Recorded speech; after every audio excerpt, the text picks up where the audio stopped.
Министерката Царовска денеска не откри колку средства од ресорот труд и социјала ќе се скратат и пренасочат во пропагандистичкиот период пред референдумот. За разлика од незината колешка Шекеринска, која вчера најави дека институцијата што таа ја води ќе даде близу 1 милион евра, Царовска денеска не кажа колку. Рече владата правила анализа, па деновиве ќе се знаело. Владата прави анализи и наредната недела ќе излезе со конечните податоци. Се уште се дефинираат сите чекори кои што ќе се превземат, што се ќе влезе во таа кампања и кога ќе има официјален став владата ќе ве извести. А вие како министерство немате одвоена средства за финансирање на референдумот? Владата во целост прави анализа на буџетските можности и кога ќе има детали ќе излезе со истите и ќе ги презентира пред јавноста.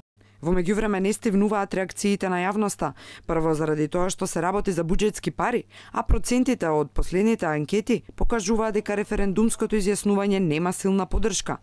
Но и заради тоа што Заев како опозиционер и во првите денови од мандатот беше дециден дека било каков облик на владино рекламирање ќе се укине.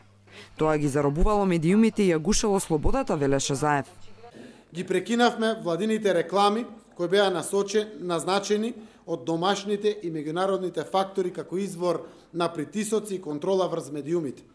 На ова експозе по повод 100 дена влада, а пред локалните избори, премиерот меѓу другото рече дека се направени сите подготовки и секој владин функционер знае што мора да избегнува во време на предизборието, како и кои се последиците од кршењето на изборниот законник.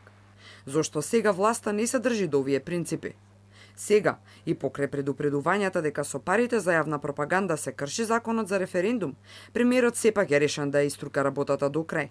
Седница на влада ќе дебатира и ќе носи одлука како да помогне во информативниот дел на кампањата, за да можат овие 3% од граѓаните кои што само го прочитале договорот, станат 100% ако тоа е возможно. Останува отворено од што ќе скратат министерствата за да инкасираат во референдумот, но и кој ќе ја сноси одговорноста за потрошените средства ако референдумското изјаснување едноставно остане игнорирано, а собранието ја иструка до крај работата со преспанскиот договор внатре.